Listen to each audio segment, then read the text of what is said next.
Hi guys, welcome back to my channel. So today I am doing a everyday fall makeup look. So this is going to be super simple, but this is my go-to for the fall season, so I hope you enjoy watching it. Ironically, today it's like 90 degrees outside, so it's not fall weather at all. So I'm not sure why I picked today to do fall makeup. Regardless, I've been loving this makeup look so much, so I'm just going to show you what look I have been wearing lately and what I think looks good on a face that's transitioning from a tan to pale. I know I kind of look pale on camera, but I'm actually still kind of tan person. So yeah, this really complements my eyes, my hair, my skin tone. So we're just going to do the eye makeup, and then I'll probably go quickly through foundation and brows as well. As you can see, I'll bring you in a little bit closer. My skin tone has been really good lately. I'm not going to question it. I'm just going to roll with it because it's hit or miss for me. Sometimes I have really nice skin, sometimes I'm breaking out and I don't know what to do. So today it's a good skin day, so maybe that's another reason why I chose today to do a makeup tutorial, because I actually look decent. So without any more blabbering, let's get into the look. I've been grabbing, it wouldn't be a Sherry video unless I tripped and flubbed over my words 10 million times, but I'm sorry. Lately I've been loving the Morphe palette. This one is like a bunch of brown, neutral, great fall shades, honestly. So I'm going to be using like this vicinity over here, some of the burnt oranges, rusts, browns, shimmers. I'm just going to show you guys what I've been grabbing lately. It's pretty similar from day to day. I sometimes change, you know, the intensity of the browns or the crease color, but for the most part I stick to this little corner over here. Granted, I don't use this like diarrhea poop color because it reminds me of diarrhea poop, but yeah, everything else I love in this palette. So we're gonna do eyes first, actually, so I'll try to bring you in a little bit closer so you can see. There's nothing worse than when someone's like showing you their makeup and you can't really see what they're doing, so hopefully I am an exception. So we're just gonna grab a like fluffy little shader brush, crease brush. I have no idea what these brushes are named. I just, like, it's a fluffy guy, you know, you see them? That's what you want. So we are going to pick up this color here. It kind of looks like a camel color, I guess because it kind of is. And I'm just gonna brush that all over the eye, basically. Lid, crease, all the way up, just, you know, not where the brow is, just below that. But we're not trying to be neat or anything here. This is just like a base color, like the base color. And now I'm gonna choose a slightly denser brush. I don't know if that's hard to see, but it helps to concentrate color a little bit better in the crease. And I'm just gonna go for this orange color right up here. Well, it's not orange, it's brown. I don't know what I'm saying. And then you're just gonna dust that on the outer third. It's like half lid, half crease. And that's basically where I'm keeping it till it's blended, and then you're just gonna bring it in a little bit more just to get a more seamless look.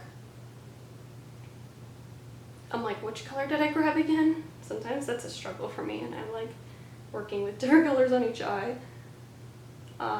Repeat the process on the other eye. I'm going to go in with my last, it's like a tapered blending brush, and this is going to use the darkest color that we're using today. I'm going to take this like chocolate brown color right here, just a tad, and we're keeping that on the outer half of the eyelid. We're not bringing that in. Okay, so I like what we're working with right now. Try to make sure it's not too washed out and you can actually see.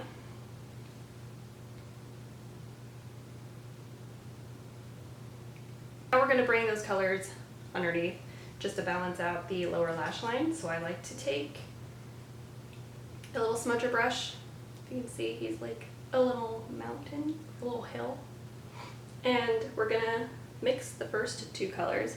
So this guy, hop right over this guy, tap a little bit off, and begin applying to the bottom half and connecting those lines. Ever so lightly, I'm going to dip into that dark chocolate color and just keep it on the outer third of my eyelid.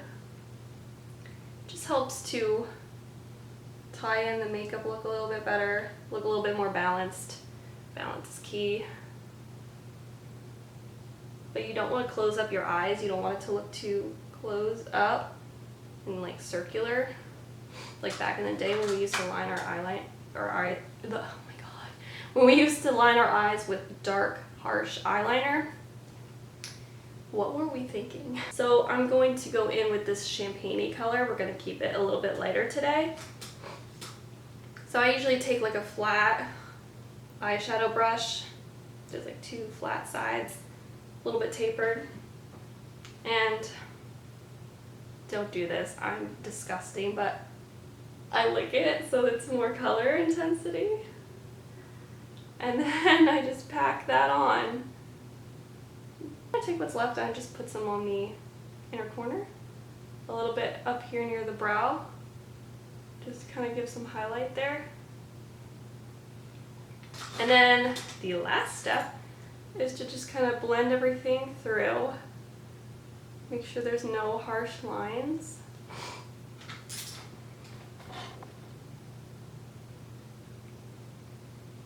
And there we go. The eyeshadow's done. I'm gonna go in with this Tarte Man Eater eyeliner. And what I like to do, make sure you have a mirror handy, is just lightly go in to the lash line and just give it some definition there. I feel like one side's always easier. I take my Falsies mascara, a fan favorite. This is just the original in Berry Black. This is a great mascara, but it's a more wet mascara, so you have to kind of work with it slowly so it doesn't clump up or get too like piecey. Bring it in a little bit closer here. So I just kind of go back and forth from the lashes to evenly distribute all that mascara between the two. I like to get that like flared out lash look. That's kind of why I love this mascara, and I love the Maybelline Lash Sensational, because you get that like flared butterfly look with your lashes. Moving on to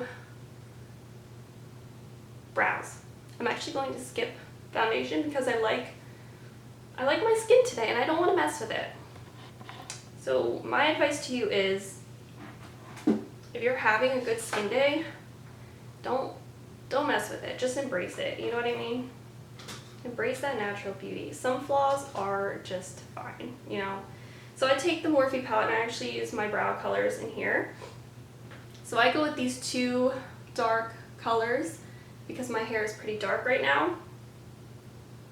And I like a dark, defined, but still natural brow. I just picked that up on a brow brush. It's got an angle to it. And I just fill in the sparse areas that need a little bit more love. Almost done. Last but not least, I'm gonna add some blush. Since we skipped foundation, we still need a little bit of color. So I just take this palette by Beauty Counter. I haven't found it available.